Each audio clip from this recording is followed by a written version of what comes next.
How to keep up with a lot of blog sites, especially ds106 blogs, in a really efficient way. The magic is Google Reader. It's a tool I use all the time. All blogs and many websites automatically publish what's known as an RSS feed, which is a bit of an update about what's new in the blog. And you can subscribe to them in Google Reader, and that's what I'm using here. For ds106, you can set up Google Reader so it monitors all the blogs for students in the class. I have an entire folder here, and I can see the snapshot by what's bold, what's new. I can read blog posts as they come in, and I can see what kind of crazy pictures have come in, all without even visiting the blog. If I do want to visit the blog, I can just click the link and go there.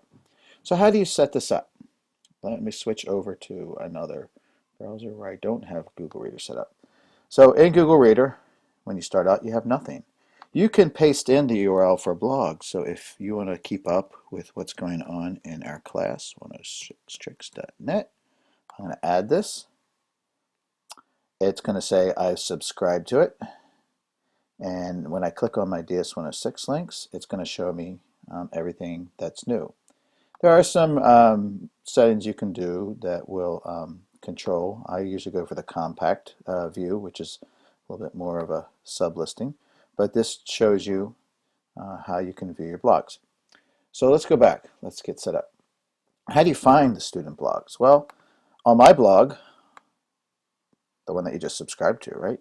On the right-hand sidebar, I've got URLs for every one of the blogs. So I could right-click on them one at a time, and I could copy the link address. I could go back to Google Reader and paste them in. But you know what? That's a little tedious. There's another way you can do it in one batch. I've added a few more links below. There's this thing known as a Google Reader bundle, which I've set up all the student blogs, 26 of them, and put them into one place. So if you follow that link to the Google Reader bundle, what you're going to see is this. And it's a view kind of the same thing. It's all the posts from the blogs. They come in a long stream. This is not really the efficient way to see it. This is sort of a browse way.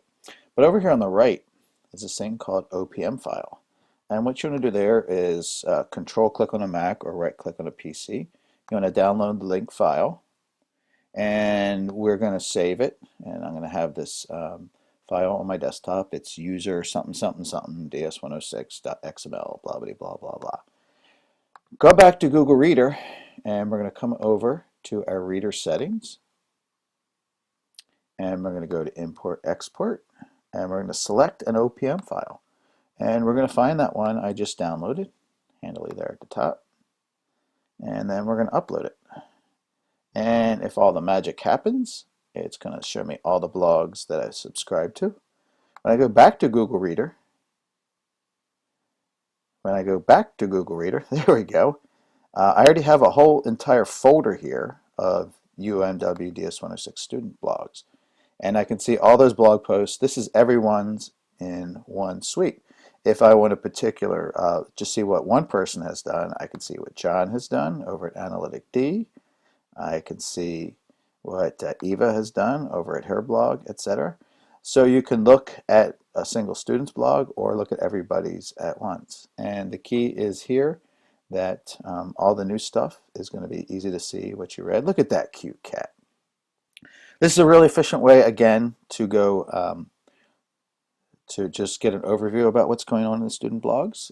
You can actually then follow the link to the blog and say, wow, I think I really want to comment on this story that Eva wrote about Dallas being a sad excuse for a football team.